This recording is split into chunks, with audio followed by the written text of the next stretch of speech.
From the streets of New York to the deserts of New Mexico, one man's genius would reshape the fate of the world.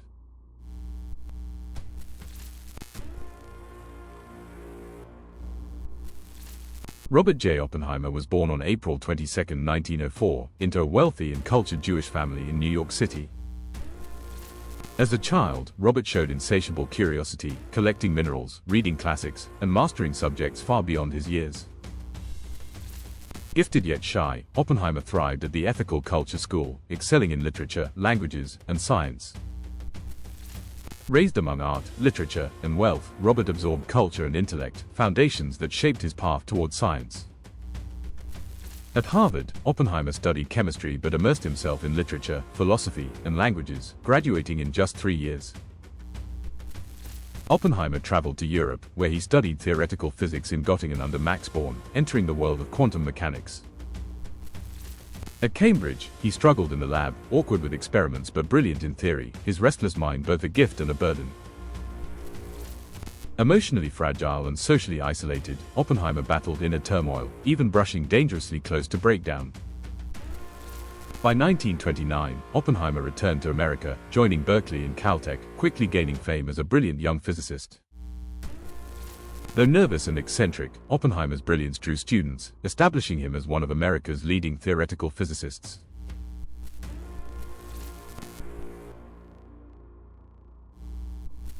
At Caltech, Oppenheimer earned a reputation as both a difficult mentor and a magnetic teacher, inspiring a generation of physicists. Juggling positions at Berkeley and Caltech, he became a central figure in advancing American physics during the 1930s. Oppenheimer hosted salons where science, art, and politics mixed, reflecting his wide intellect and growing social influence. Amid the Great Depression, Oppenheimer leaned left politically, sympathizing with anti-fascist movements and social justice causes. He fell in love with Jean Tatlock, a brilliant and troubled psychiatrist, whose politics and passion deeply influenced him. In 1940, Oppenheimer married Catherine Kitty Puening, beginning a turbulent but lifelong partnership. Oppenheimer cherished the New Mexico desert, retreating to his ranch where he rode horses and dreamed beneath wide skies. As war spread in Europe, physicists feared Hitler might weaponize nuclear science, sparking urgent new research in America. In 1941, Oppenheimer was recruited into America's atomic weapons effort, placing him at the center of a historic gamble. General Leslie Groves chose Oppenheimer to lead the Manhattan Project, a decision that would change both their lives and the world.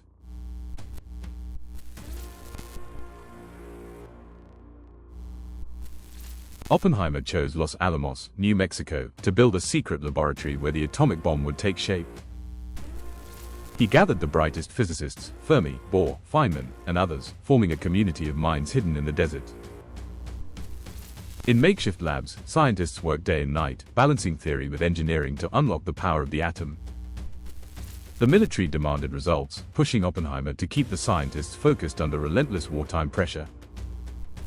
Step by step, the team solved puzzles of fission and weapon design, racing against time and fear of Nazi progress. Los Alamos became a secret city, barbed wire, guards, and silence bound everyone to absolute secrecy. Oppenheimer inspired loyalty and respect. Despite doubts, his vision and intellect guided the project forward. By 1945, the first atomic device, called the Gadget, was ready, an experiment that could change history forever. Under strict secrecy, the bomb parts were transported to the Trinity test site in the New Mexico desert. On July 16, 1945, the world's first atomic bomb was raised on a tower, awaiting the moment of truth.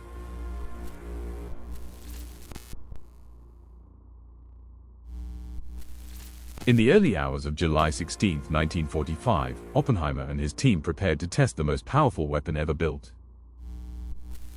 At exactly 5:29 a.m., the bomb ignited, unleashing a fireball brighter than the sun. Trinity had changed history.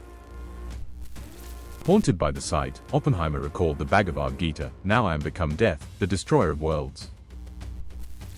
When Washington learned of the success, confidence soared. The weapon would soon be used to end the war. On August 6, 1945, the first atomic bomb destroyed Hiroshima, killing tens of thousands instantly. 3 days later, Nagasaki was struck. By week's end, Japan surrendered, and World War II was over. Oppenheimer confessed to Truman that he felt he had blood on his hands. Truman called him weak and dismissed him. To the public, Oppenheimer was a hero, celebrated as the man who ended the war with science. Privately, he was tormented by guilt and doubt, questioning what his creation had unleashed upon the world. In 1947, he became director of Princeton's Institute for Advanced Study, returning to science and intellectual leadership.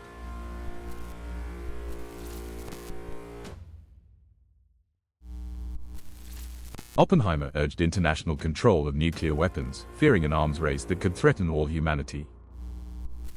He opposed building the hydrogen bomb, clashing with colleagues like Edward Teller, who demanded ever greater power. Cold War fears and his past left-wing ties drew suspicion, as the FBI kept Oppenheimer under close watch. In 1954, a public security hearing stripped him of clearance, branding him disloyal and ending his government role. Teller's testimony against him deepened the betrayal, isolating Oppenheimer from many of his fellow scientists. Shunned from politics, he retreated to Princeton, where he lived as a scholar in quiet exile. He continued to teach and lecture, reflecting on science, responsibility, and the moral burden of the atom. In 1963, the US government awarded him the Fermi Prize, a belated honor after years of disgrace. In his final years, he sought peace in the Virgin Islands, battling throat cancer but still writing and reflecting.